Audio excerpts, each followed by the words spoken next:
Hello, this is Georgina Rose, and welcome back to the Darling YouTube channel. On this channel, we discuss everything related to magic, mysticism, religion, the occult, and everything on the fringe of esoterica. And in this video, we're going to be talking about my unpopular opinions. So one of my first posts on the internet, it was actually the first thing that ever included my face, was a podcast that I went on where I went over my hot takes. Now, that was over 4 years ago.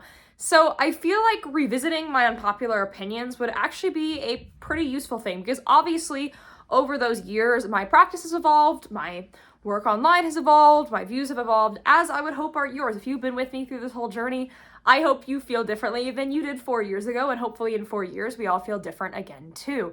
So I'm just gonna go through a list of my unpopular opinions that I really wish people more broadly understood. I think these opinions are true, and they're truths that the community has failed to latch onto, because I think in the online esoteric community, it's not as bad as it was a couple of years ago, but there is a lot of bad information out there, and a lot of people who are simply not given the right knowledge before they begin their practice. So without further ado, let's get into my spicy, hot take, unpopular opinions.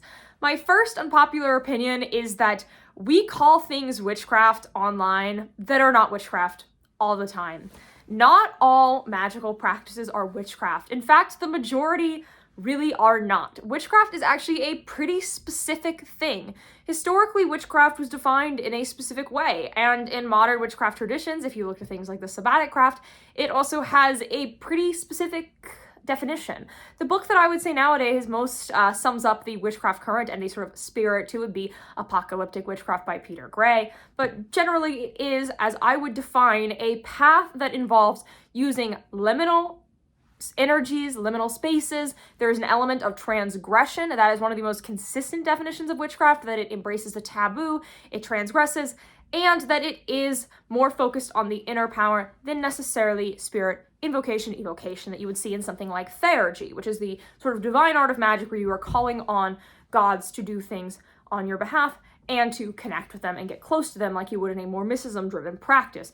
Witchcraft is not mysticism. Witchcraft is far more practical, and it is sort of chthonic, and it does, yes, have a sort of quote-unquote dark element to it. That does not mean it is evil or bad, it just is what it is. That is the spirit of witchcraft and the current of witchcraft. So if you are doing something other than that, you are most likely actually practicing something different. Most likely you are practicing theurgy, which is one of the most sort of common forms of esoteric practice out there. It's one of the most historically discussed, and it is one that was commonly done by sort of higher status people in society. Or you might be doing something like natural magic, which is just using like herbs and plants. If you're just using herbs and plants, that does not make you a witch. If you are not using that transgressive nature, right? If you are using, say, St. John's wort versus datura, right? That puts your practice in a very different category. So yeah, a lot of things are not witchcraft, and if you are into magic and mysticism, you likely are not accurately defined as a witch, though of course in modern culture we call all magic witchcraft. So there are going to be people who are going to call you a witch no matter what it is you do.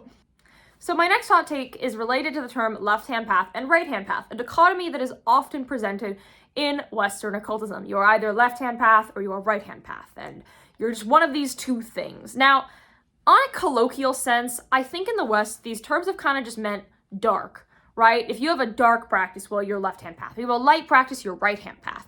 Some people have argued that the distinction is whether your practice is centered around apotheosis or annihilation. But the thing is, that dichotomy doesn't make a lot of sense, because if you are to commit apotheosis, which is unification with God, in a sense, you are annihilating the self. Whereas if you're a mystic and you are seeking union with God with the goal of annihilation, the Sufis discuss this a lot, you are actually becoming one with God. There was a Sufi mystic who ran around saying, "I am God," and he meant that as if he had fully annihilated himself and his identity into God. And so this apotheosis and annihilation thing are really not standing in dichotomy. So what defines the left-hand path and the right-hand path is kind of, I don't know, there's no clear definition. What one person calls right-hand path and what one person calls left-hand path are very different depending on who is individually defining that.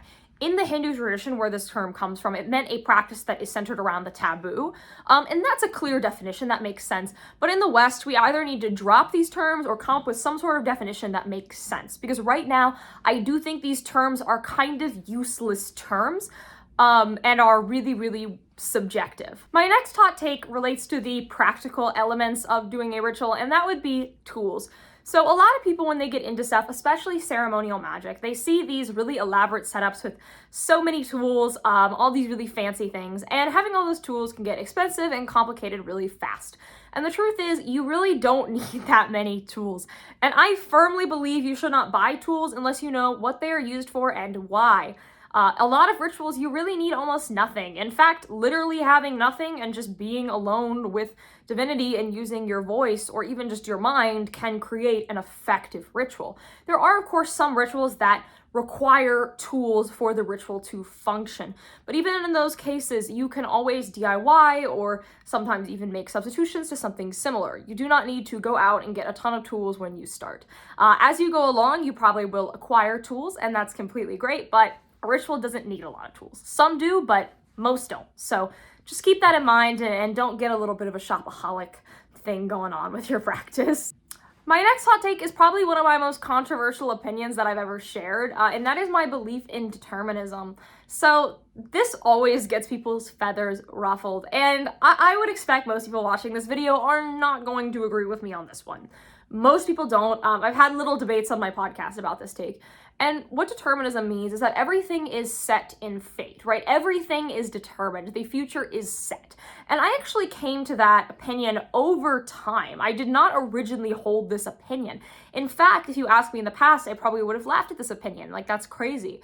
But the reason why I believe in fate and I believe that things are determined before they happen is because if we look at pagan religions, there are always gods known as fates who are sort of stringing fate together. They are sort of writing it into history as well. Metaphysical sciences like astrology and other forms of future prediction. Specifically astrology though, because astrology, unlike tarot, is less open to interpretation. Means that there has to be some sort of fate, right? You could argue that perhaps fate can be changed by our actions or our magic, but fundamentally, to believe in these things, you need some understanding of fate, right? It's impossible to deny any fate existing while holding to these beliefs. And so seeing how astrology works, understanding these gods that relate to fate have fully put me in the determinist category. I do believe everything happens because it is meant to happen. And I know a lot of people disagree with that, but that is how I feel. So my next hot take is really just a piece of advice, but it's one that's so important, and it is that it is really important to have a cohesive religious and theological understanding of what you believe if you are doing ritual practice. So a lot of people, when they get into esotericism, they really are kind of like, oh, I can just do everything now. Everything makes sense. I can throw everything at the wall. And they don't consider what these things mean together, right? They'll do things like demonolatry while also doing Solomonic magic and binding. You see, that doesn't make sense. Or they'll be, calling on really like Abrahamic centric stuff that says like there's only one God, and then calling on a pagan god in the next breath. And all of that together really clashes and creates metaphysical complications. Now, there are ways to blend Abrahamic and pagan stuff. You can believe there is, and this is what books like the Arbitel argue, that there's sort of a highest god, a highest singular god, and then underneath it there are all these spirits, which is a common theological framework that occultists take. There are other, pre-Abrahamic traditions that some would argue believed this, specifically pre-Islamic Arabia. There is a reading of that history, though it is not completely confirmed because we don't have as much evidence about that piece of history as their parts, that Allah was the supreme god and the other gods, Allah, Dushara, Manat, were interceding underneath Allah. So there was like kind of a polytheism that is hierarchical. So in that way, you could mix Abrahamic and pagan stuff, and that makes sense.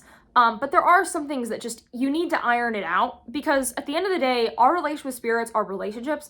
And if we are lacking a solid foundation, they're not going to understand us. And so I think it's so important to, not just only focus on the esoteric and focus on the exoteric. This is one of my biggest critiques of mainstream organized religion. I think that a lot of people are only into the exoteric and not the esoteric, and that's really, really harmful.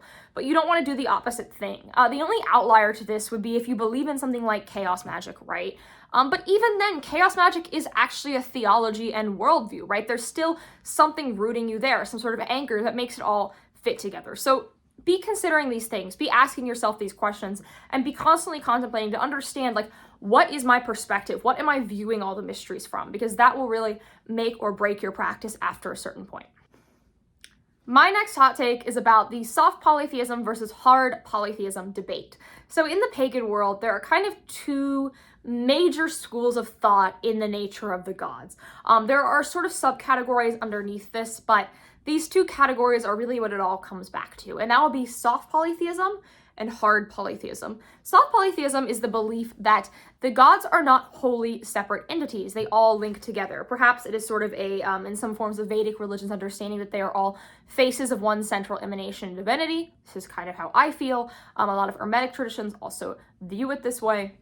Or that they are like, you know, different gods that merge together, like Venus, Inanna, Astarte. Those are all one goddess with different faces, right? Kind of that they all blur together after a certain point.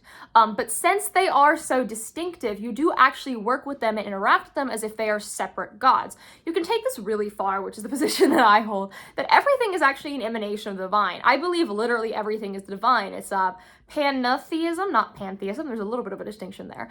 That everything is all one once you get past it. But like, yeah, it's all one, but like me and you were distinct people. So you would, you know, talk to me and talk to you differently. We wouldn't go, oh, you were the same person, right? And that's how I view the gods. Now, hard polytheism is the other stance, which is the gods are wholly separate entities, right? Like Freya, Thor, Venus, Astarte, they're all actually separate gods, right? And they're wholly separate. They are not, you know, conjoined in any way. I think soft polytheism makes more sense because of how many gods we know share similar epithets. And historically, there are actually a lot of invocations where you will list a bunch of different names of gods that relate to the same attribute in order, right? Which is a soft polytheist stance. As well, Platonism, which was one of the key philosophies of polytheistic Greece and Rome, was a soft polytheist philosophy. So I think it's got a lot of history to it. It just makes a bit more sense to me, and I think it has a little bit more theological consistency. And when you get into hard polytheism, you do run into a lot of theological problems after a certain point that you do have to iron out. But there were historic pagans who were hard polytheists. I've noticed, interestingly, a lot of like Reconstructionist pagans consider themselves hard polytheists, whereas people who are more into like Hermeticism, Platonism, Neoplatonism, all that stuff tend to lean soft polytheist. It's an interesting question to ask yourself, and you should definitely, if you're pagan, figure out what side of that line that you sit on. My next take is that you don't actually have to stick to one pantheon to be a pagan. So a lot of pagans consider themselves adherents to one sect of paganism, right? They're like, oh, I'm Ausatru, or oh, I'm a Celtic pagan, or I'm even a Welsh pagan. Like, some people get really specific with it. I'm a Canaanite pagan, like all these things. And they really do stick to just that pantheon, right? The thing is, you don't actually have to do that, because historically we know different pagan groups interacted with each other. Specifically, we have the most record from the Romans and Greeks because they kept really good records and they were preserved very, very well. That they would constantly interact with gods from other places and sort of take the god in on their own and be like, oh, well, this is one of our gods, right? There's an interesting story of like different, you know, pagan gods moving around, right? We know that Venus, Aphrodite, comes from originally like Syria, Levant region, right? We know that she crossed the Mediterranean Sea, and that's why the sort of imagery of Venus has her emerging from a seashell, right? Because she's crossed the Mediterranean, right? We have a lot of gods like this, like Dionysus, we know, moved around quite a bit. So we know that people interacted like this, and it's actually historically a huge precedent for people doing this. So I don't see any issue with Pantheon mixing. Some people really do get up in arms about this, but I don't really see a problem with it. I think that it's historically based, and as someone who does practical magic with gods from different pantheons all the time, I've really never run into any issues with it. It's never caused me problems, so I don't take issue with it, and I think it makes a lot of sense. Don't be afraid to Pantheon mix. There's really no problem with it at the end of the day. My next hot take relates to like the esoteric side of the community, verging into like the New Age one, and that's with the term the Dark Divine Feminine. So the Dark Divine Feminine kind of went viral earlier this year as like a term. And there were a lot of people discussing like their thoughts on the Dark Divine Feminine, connecting to the Dark Divine Feminine, Dark Divine Feminine awakenings, all these things. And what the Dark Divine Feminine is, I actually did a whole podcast on it, is the sort of darker nature and the darker feminine epithets, right? Like think Hecate, Kali, Inanna Ishtar, the Morrigan, all these feminine things that are hard and heavy and dark, Bina, Gevra, all these things, right? And the Dark Divine Feminine is real, and approaching that can be an incredibly valuable thing. But what I've seen is people who are into the dark divine feminine are using it as an excuse to just exhibit toxic femininity and do things that are unhealthy and essentially just like be horrible people. They're like, oh, I'm connected to my dark divine feminine and that's why I'm gonna cheat on someone and then, you know, hurt people, and it just gets really gross really fast, and that's not what the dark divine feminine is. It's honestly kind of like, I don't like the term, but I don't know how to use it in like a pagan context. I know it is mostly used by Christians, but I don't see why we can't steal it. It's like blasphemous in a way, and I think that it would just get you hurt, whereas working with Hecate is not going to get you hurt. Deciding that you're going to like, you know, hurt every man who comes near you because you want to, because it's dark divine feminine, like, yeah, that will get you hurt and that will hurt your life. So please stop that. I would do anything for people to stop doing that. Opinion is actually less about like practice and more about like community. So obviously as the occult community, we read a lot of books. Some of us are literal book hoarders. I know who you are. But we love our books, and modern occult publishing, people have a lot of thoughts on. And one of the critiques that I have about it, one of my hot takes, is I feel like they only publish beginner books. And I get that, right? Beginner books are important. I have a list of books I want to write, and one of them is a beginner book. We need foundations, we need something to jump off of. And so beginner books are really, really important. But we cannot only make beginner books, because after a certain point, you know, all the beginner books become the same, and people need something to go to next, right? You can't read beginner books forever and keep evolving. And so what happens is people read these beginner books, and then the next thing is like, I don't know, reading the Keys of Solomon or the Arbatel or something, and there's a huge gap between these things, right? Between a like, you know, witchy girl 101 book and the Arbatel, there's so much in between that I wish there would be conversations and discussions about what fills that middle gap, like the intermediate stuff. I really think we need intermediate stuff made, and I really hope people make stuff for that middle period to connect you from, you know, these really beginner books to things like the Shams al-Marif or the Arbatel that people obviously eventually want to read. But of course it's, you know, jumping in the deep end to go between these two things. Of course there are some intermediate books out there, but there should be more, in my opinion. Now, my final hot take relates to the nature of the gods, and that would be the gods are not just archetypes, and they are not just in your mind, they are real.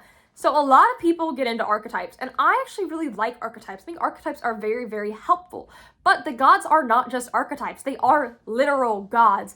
And when we discuss archetypes, we need to remember to not diminish the power of the gods and diminish what they are into like something that's just in our mind, right?